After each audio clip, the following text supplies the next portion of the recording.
नमस्कार दोस्तों, स्प्रेड कहानी में आपका स्वागत है। जैसा कि आप सभी जानते हैं, हम मुंशी प्रेमचंद जी के उपन्यास गबन के 5 भाग सुन चुके हैं। आइए छठे भाग की शुरुआत करते हैं। महर्षि दयानाथ जितनी उमंगों से ब्याह करने गए थे, उतना ही हतोत्साह होकर लौटे।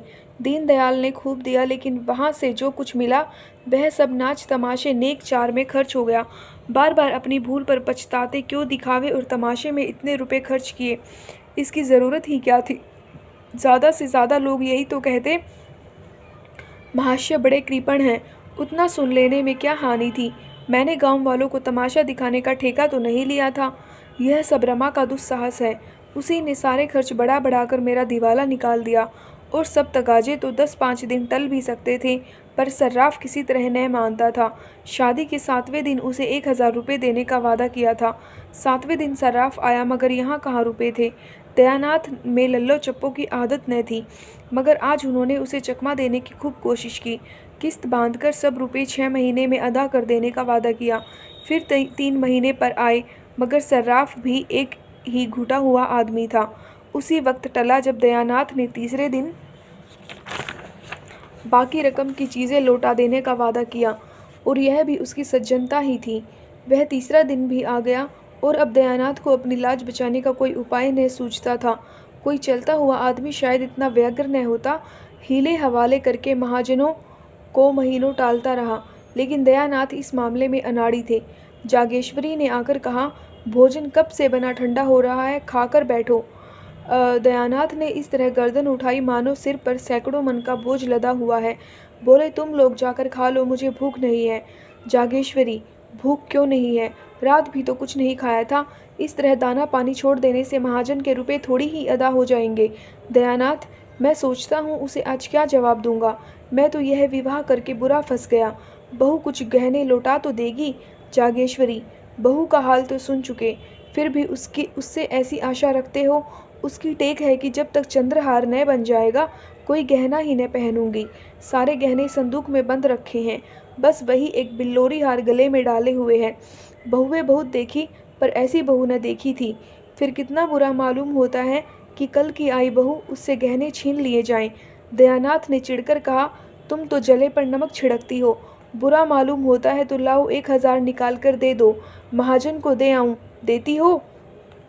बुरा मुझे खुद मालूम होता है, लेकिन उपाय क्या है, गला कैसे छूटेगा। जागेश्वरी, बेटे का ब्याह किया है कि ठट्ठा है। शादी ब्याह में सभी कर्ज लेते हैं, तुमने कोई नई बात नहीं की। खाने पहनने के लिए कौन कर्ज लेता है। धर्मात्मा बनने का कुछ फल मिलना चाहिए या नहीं। तुम्हारी ही दर्जे पर सत्यदेव हैं। मकान पक्का खड़ा किया है, जमींदारी खरीद ली। बेटी के ब्याह में कुछ नहीं तो 5000 तो खर्च कर ही दिए होंगे। दयानाथ, जब ही दोनों लड़के भी तो चल दिए। जागेश्वरी, मरना जीना तो संसार की गति है। लेते हैं वह भी मरते हैं, नहीं लेते हैं वह भी मरते हैं। अगर तुम चाहो तो 6 महीने में सब कुछ रुपए चुका सकते हो। दयानाथ ने त्योरी चढ़ाकर कहा, जो बात जिंदगी भर नहीं की, वह अब आखिरी वक्त नहीं कर सकता। बहू से साफ साफ कह दो, उससे पर्दा रखने की ज़रूरत ही क्या है, और पर्दा रह ही कितने दिन सकता है। आज नहीं तो कल सारा हाल मालूम हो ही जाएगा। बस 3-4 चीज़ें लौटा दे तो काम बन जाएगा। तुम उससे एक बार कहो तो। जागेश्वरी झुंझलाकर बोली, उससे तुम ही कहो, मुझसे तो न कहा जाएगा। सहसा रमानाथ टेनिस रैकेट लिए बाहर से आया। सफ़ेद टेनिस शर्ट था, सफ़ेद पतलून, कैनवस का जूता। गोरे रंग और सुंदर मुखाकृति पर इस पहनावे ने रईसों की शान पैदा कर दी थी। रुमाल में बेले के गजरे की लिए हुए था, उससे सुगंध उड़ रही थी। माता पिता की आंखें बचाकर वह जीने पर जाना चाहता था कि जागेश्वरी ने टोका, इन्हीं के तो सब कांटे बोए हुए हैं, इनसे क्यों नहीं सलाह लेते। तुमने नाच तमाशे में 1200-1300 उड़ा दिए, बतलाओ सर्राफ को क्या जवाब दिया जाए। बड़ी मुश्किलों से कुछ गहने लौटाने पर राजी हुआ, मगर बहू से गहने मांगे कौन। यह सब तुम्हारी ही करतूत है। रमानाथ ने इस आक्षेप को अपने ऊपर से हटाते हुए कहा, मैंने क्या खर्च किया। जो कुछ किया बाबूजी ने किया। हाँ, जो कुछ मुझसे कहा गया वह मैंने किया। रमानाथ के कथन में बहुत कुछ सत्य था। यदि दयानाथ की इच्छा न होती तो रमा क्या कर सकता था। जो कुछ हुआ उन्हीं की अनुमति से हुआ। रमानाथ पर इल्ज़ाम रखने से तो कोई समस्या हल न हो सकती थी। बोले, मैं तुम्हें इल्ज़ाम नहीं देता भाई, किया तो मैंने ही, मगर यह बला तो किसी तरह सिर से टलनी चाहिए। सर्राफ का तकाजा है, कल उसका आदमी आवेगा, उसे क्या जवाब दिया जाएगा। मेरी समझ में तो यही एक उपाय है कि उतने रुपए के गहने उसे लौटा दिए जाएं। गहने लौटा देने में भी वह झंझट करेगा, लेकिन 10-20 रुपए के लोभ में लौटाने पर राजी हो जाएगा। तुम्हारी क्या सलाह है? रमानाथ ने शर्माते हुए कहा, मैं इस विषय में क्या सलाह दे सकता हूँ, मगर मैं इतना कह सकता हूँ कि इस प्रस्ताव को वह खुशी से मंजूर न करेगी। अम्मा तो जानती हैं कि चढ़ावे में चंद्रहार न जाने से उसे कितना बुरा लगा था। प्रण कर लिया था, जब तक चंद्रहार न बन जाएगा कोई गहना न पहनूंगी। जागेश्वरी ने अपने पक्ष का समर्थन होते देख खुश होकर कहा, यही तो मैं इनसे कह रही हूँ। रमानाथ, रोना धोना मच जाएगा और उसके साथ घर का पर्दा भी खुल जाएगा। दयानाथ ने माथा सिकोड़कर कहा, उससे पर्दा रखने की ज़रूरत ही क्या। अपनी यथार्थ स्थिति को वह जितनी जल्दी समझ ले उतना ही अच्छा। रमानाथ ने जवानों के स्वभाव के अनुसार जालपा से खूब जीट उड़ाई थी, खूब बढ़ बढ़ कर बातें की थी। ज़मींदारी है, उससे कई हज़ार का नफ़ा है, बैंक में रुपए हैं, उसका सूद आता है। जालपा से अब अगर गहने की बात कही गई तो रमानाथ को वह पूरा लबाड़िया समझेगी। बोला, पर्दा तो एक दिन खुल ही जाएगा, पर इतनी जल्दी खोल देने का नतीजा यह होगा कि वह हमें नीच समझेगी, शायद अपने घर वालों को भी लिख भेजे, चारों तरफ बदनामी होगी। दयानाथ, हमने तो दीनदयाल से यह कभी न कहा था कि हम लखपति हैं। रमानाथ, तो आपने यह सब भी कहाँ कहा था कि हम उधार गहने लाए हैं और 2-4 दिन में लौटा देंगे। आखिर यह सारा स्वांग अपनी धाक बैठाने के लिए ही किया था या कुछ और?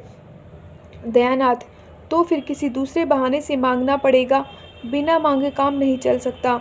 कल या तो रुपए देने पड़ेंगे या गहने लौटाने पड़ेंगे, और कोई रहा नहीं। रमानाथ ने कोई जवाब न दिया। जागेश्वरी बोली, और कौन सा बहाना किया जाएगा? अगर कहा जाए किसी को मंगनी देनी है तो शायद वह देगी नहीं, देगी भी तो 2-4 दिन में लौटाएंगे कैसे? दयानाथ को एक उपाय सूझा। बोले, अगर उन गहनों के बदले मुलम्मे के गहने दे दिए जाएं, मगर तुरंत ही उन्हें ज्ञात हो गया कि यह लचर बात है। खुद ही उसका विरोध करते हुए कहा, हाँ, बाद मुलम्मा उड़ जाएगा तो फिर लज्जित होना पड़ेगा। अकल कुछ काम नहीं करती। मुझे तो यही सूझता है, यह सारी स्थिति उसे समझा दी जाए। ज़रा देर के लिए उसे कुछ दुख तो ज़रूर होगा, लेकिन आगे के वास्ते रास्ता साफ हो जाएगा। संभव था, जैसा दयानाथ का विचार था, कि जालपा रोध होकर शांत हो जाएगी, पर रमा की इसमें किरकिरी होती थी। फिर वह मुंह न दिखा सकेगा। जब वह उससे कहेगी, तुम्हारी ज़मींदारी क्या हुई, बैंक के रुपए क्या हुए, तो उसे क्या जवाब देगा? विरक्त भाव से बोला, इसमें बेइज्जती के सिवा और कुछ न होगा। आप क्या सर्राफ को 2-4-6 महीने नहीं टाल सकते? आप देना चाहें तो इतने दिनों में 1000-1200 रुपये बड़ी आसानी से दे सकते हैं। दयानाथ ने पूछा, कैसे? रमानाथ, उसी तरह जैसे आपके और भाई करते हैं।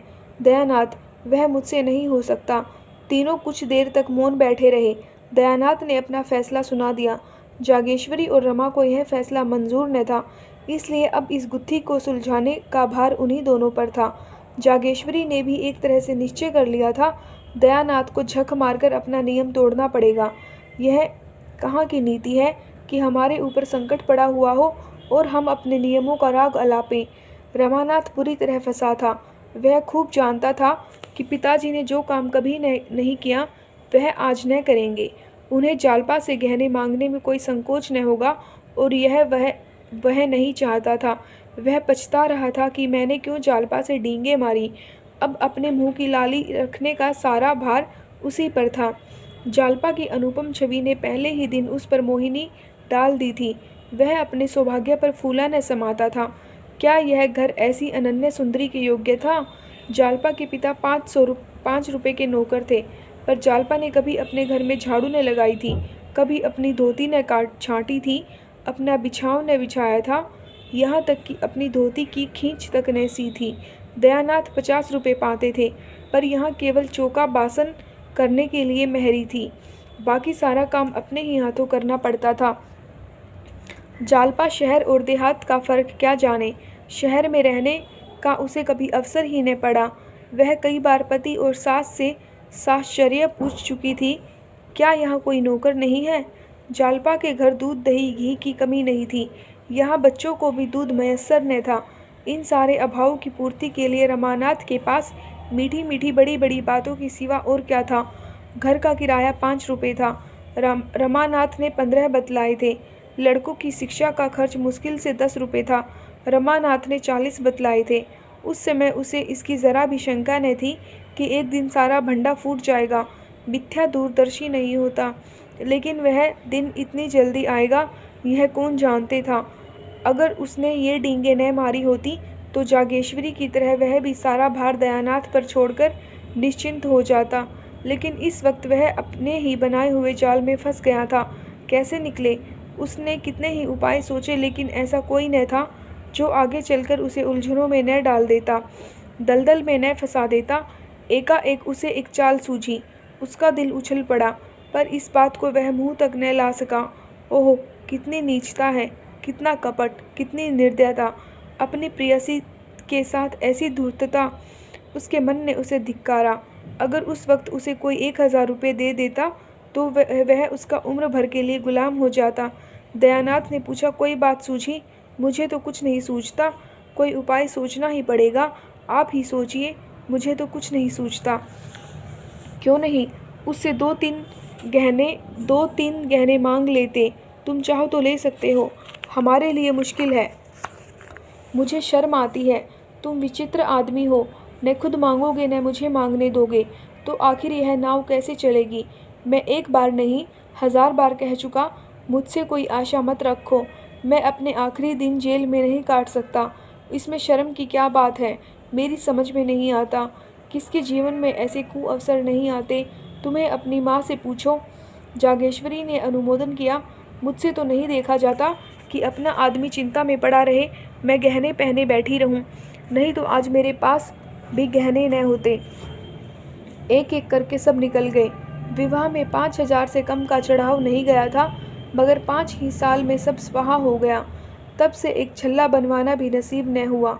दयानाथ जोर देकर बोले, शर्म करने का यह अवसर नहीं है, इन्हें मांगना पड़ेगा। रमानाथ ने झेपते हुए कहा, मैं मांग तो नहीं सकता, कहिए उठा लाऊं? यह कहते कहते लज्जा, अक्षोभ और अपनी नीचता के ज्ञान से उसकी आंखें सजल हो गई।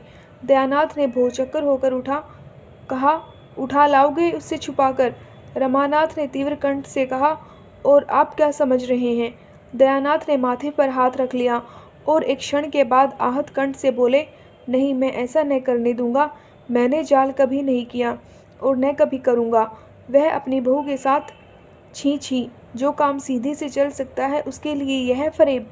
कहीं उसकी निगाह पड़ गई तो समझते हो वह तुम्हें दिल में क्या समझेगी? मांग लेना इससे कहीं अच्छा है। रमानाथ, आपको इससे क्या मतलब? मुझसे चीज़ें ले लीजिएगा, मगर जब आप जानते थे यह नौबत आएगी तो इतने जेवर ले जाने की ज़रूरत ही क्या थी? व्यर्थ की विपत्ति मोल ली।